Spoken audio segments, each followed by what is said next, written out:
15일 금요일 대놀뉴스 전해드리겠습니다. 건강보험 심사평가원 통계에 따르면 지난 한 해 개원한 전국 치과의원 수는 예년보다 약 15% 늘어난 것으로 집계됐습니다.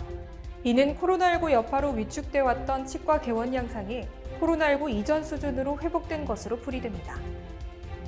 취업 정관 재정 개정심의 분과위원회가 지난 9일 회의를 열었습니다. 이번 회의에서 정관심의 분과위는 임원 구성과 선출, 위원회 구성 등에 대한 개정의건을 총회에 무수정 상정하기로 했습니다. 국민건강보험공단이 공개한 2021 건강보험 통계에 따르면 지난해 건강보험 총 진료비는 93조 5,011억 원으로 전년 대비 7.5% 증가한 것으로 나타났습니다.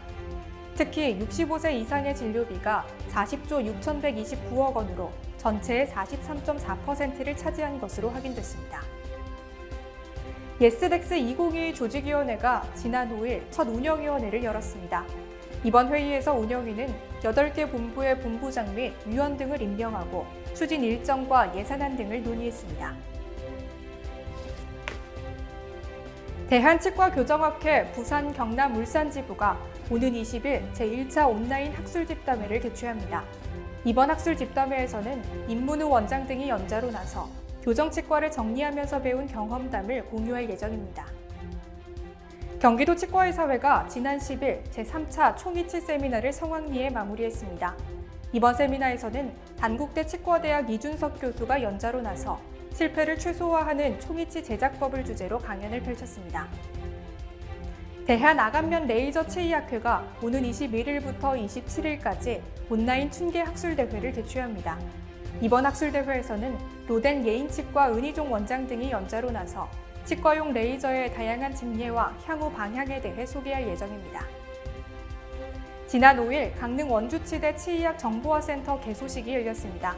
이번 개소식에서 강릉 원주치대 정세환 학장은 시설 확충을 통해 학생들의 임상 역량과 술기가 한층 강화될 것이라고 밝혔습니다. 발달장애인의 구강건강 관리를 위한 종합 가이드북이 발간돼 눈길을 끌고 있습니다. 이번 가이드북에는 올바른 양치질과 치실 사용법 등 발달장애인에게 필요한 구강관리 정보가 담겨 있습니다. 메리츠화재와 디지털 덴탈 플랫폼 기업 DDH가 치과, 보험 협력을 위해 업무 협약을 체결했습니다. 이번 협약을 통해 양측은 소비자의 니즈에 부합하는 다양한 보험 서비스를 제공할 방침입니다. 고양시 일산동구 보건소가 초등학생 치과 주치의 사업에 참여할 치과 병의원을 모집한다고 밝혔습니다. 초등학교 4학년 학생을 대상으로 진행되는 이번 사업은 구강위생검사와 불소도포 등 구강진료 서비스를 제공합니다.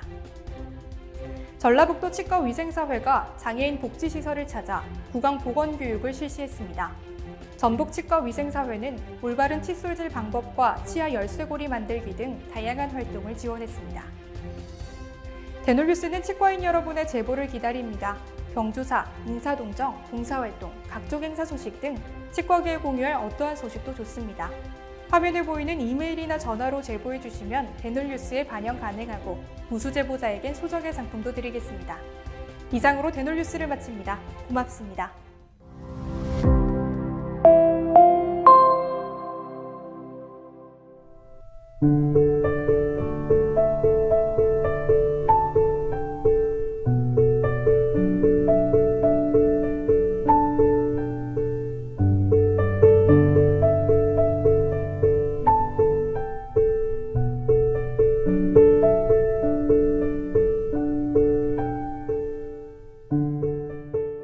곰탕은 8,000원. 특곰탕은 10,000원? 특곰탕은 뭐가 다른겨?